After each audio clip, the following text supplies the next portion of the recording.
اس صدی میں آپ کو معلوم ہے سوویت یونین کا نام و نشان نقشے سے ختم ہو چکا.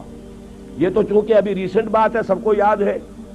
اس صدی میں پہلے گریٹ اوٹومان امپائر، عظیم سلطنت عثمانیہ، وہ سوویت یونین سے بھی بڑی تھی. سوویت یونین کا تو رقبہ بڑا ہے، اس کی نہ اتنی آبادی ہے، نہ اس کا علاقہ جو ہے زرخیز اتنا ہے. وہ تو ٹینڈرا کے میدان جو ہے ان کی وجہ سے آپ کو رقبہ نظر آتا ہے. گریٹ اوٹومان امپائر، یہ پورا ابھی جو یوگوسلاویہ کہہ رہے تھے، یوگوسلاویہ کیا، پورا ایسٹ یورپ جو ہے یہ ان کے زیر نگین تھا. اور پورا شمالی افریقہ، پورا ویسٹ ایشیا، 3 بر اعظموں پر پھیلی ہوئی ایک عظیم مملکت، اور نام و نشان ختم ہو گیا. ترکی نام کا چھوٹا سا ملک رہ گیا. اسی طریقے سے یہ بالکل ہو جانے والی بات ہے، نہ سمجھیے گا جو ہسپانیہ میں ہوا تھا اور جو اب بوسنیا میں ہو رہا ہے وہ یہاں نہیں ہو سکتا.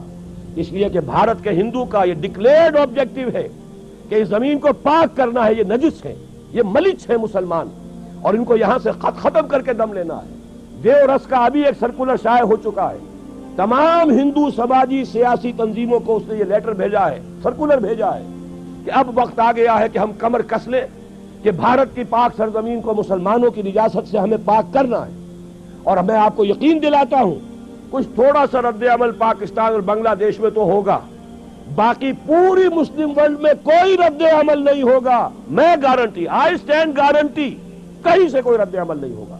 اس لیے کہ ایودھیا کی مسجد پہ انہوں نے دیکھ لیا، ہم نے بھی جو رد عمل کیا ہے وہ کوئی صحیح رد عمل تو نہیں تھا. ہم نے مندر گرا دیا، کیا حاصل ہوا؟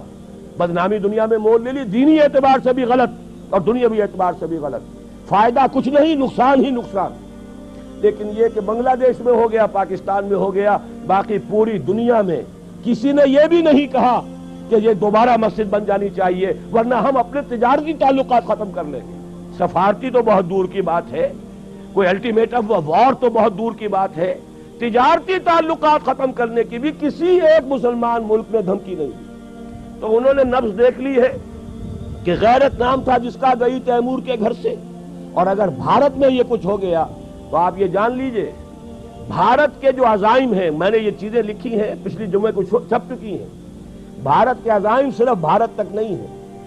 پراچین بھارت جس کے احیاء کا وہ خواب دیکھ رہے ہیں، اس میں افغانستان سے لے کر انڈونیشیا تک یہ تو ان کا ٹیریٹوریل کلیم ہے. جیسے گریٹر اسرائیل کا کلیم آپ کو معلوم ہے، اور جو گریٹر انڈیا ہے، مہابھارت افغانستان سمیت، افغانستان سے شروع ہو کر اور انڈونیشیا، یہ تو انڈیا اس کے نام کا جز ہے. اس اعتبار سے یہ تو ٹیریٹوریل ایسپیریشنز ہیں. جہاں تک ان کا تجارتی اور معاشی دباؤ ہے، وہ ایران اور عرب کو بھی اپنا حصہ سمجھتے ہیں، زون آف انفلوئنس سمجھتے ہیں. اور یہ زون آف انفلوئنس اب تقسیم ہوگا اسرائیل میں اور بھارت کے درمیان. ان کا گٹھ جوڑ جس تیزی سے بڑھ رہا ہے وہ آپ کے علم میں ہے. اور جس طریقے سے اسرائیل کا ابھی بیان آ گیا وزیر اعظم کا اسحاق رابین کا کہ یہ جو ہے کشمیر کا جہاد بھی ہو سکتا ہے کامیاب ہو جائے. وقت پر اب اپنی ہمت جو ہے اس کو پورے طریقے سے کمر ہمت کس لو، اور مسلم فنڈامنٹلزم کو ختم کرنے کے لیے ہم سب کو جو ہے we should join hands to finish up with this Muslim fundamentalism. یہ سب کچھ ہو رہا ہے، یہ حالات ہیں. تو میں آپ سے عرض کر دینا چاہتا ہوں ان حالات میں کوئی تبدیلی نہیں آ سکتی. بات صحیح کہی ہے اور یہی میرا موقف بھی رہا ہے. الیکشن یہاں ہوتے رہنے چاہیے، اس سے بھڑاس نکل جاتی ہے. الیکشن سے اسلام یہاں نہیں آ سکتا. یہ میرے اور توکل صاحب کے درمیان اختلاف ہے، اور یہ بڑی بات ہے. انہیں معلوم ہے میری رائے کیا ہے، انہوں نے مجھے پھر بھی دعوت دی ہے. میری میزبانی کر رہے ہیں، یہ ان کا حوصلہ ہے. ورنہ یہ کہ میں یقین کے ساتھ کہتا ہوں کہ الیکشن یہاں ہونے چاہیے، لیکن الیکشن سے اسلام نہیں آ سکتا. اس لیے کہ اگر تو اسلام سے مراد ہے نظام، تو نظام کبھی الیکشن سے بدلتا ہی نہیں. الیکشن سے تو کوئی نظام جو قائم ہے اسے چلایا جا سکتا ہے. تو میں ہمیشہ سے قائل رہا ہوں، اور اب بھی میں اس جمعے میں انشاءاللہ پرسوں تقریر تفصیل سے کروں گا. جو میری پچھلی تقریر تھی وہ شاید میثاق میں چھپ چکی ہے، آپ کے علم میں آئی ہو، ورنہ تازہ میثاق دیکھ لیجئے گا. پچھلا میثاق جو تھا، میں ہمیشہ سے اس کا قائل رہا کہ الیکشن ہوتے رہنے چاہیے.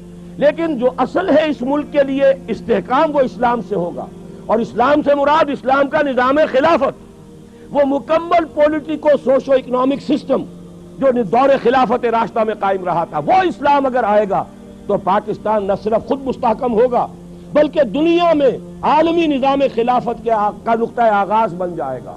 یہیں سے اسلام کا احیاء ہوگا.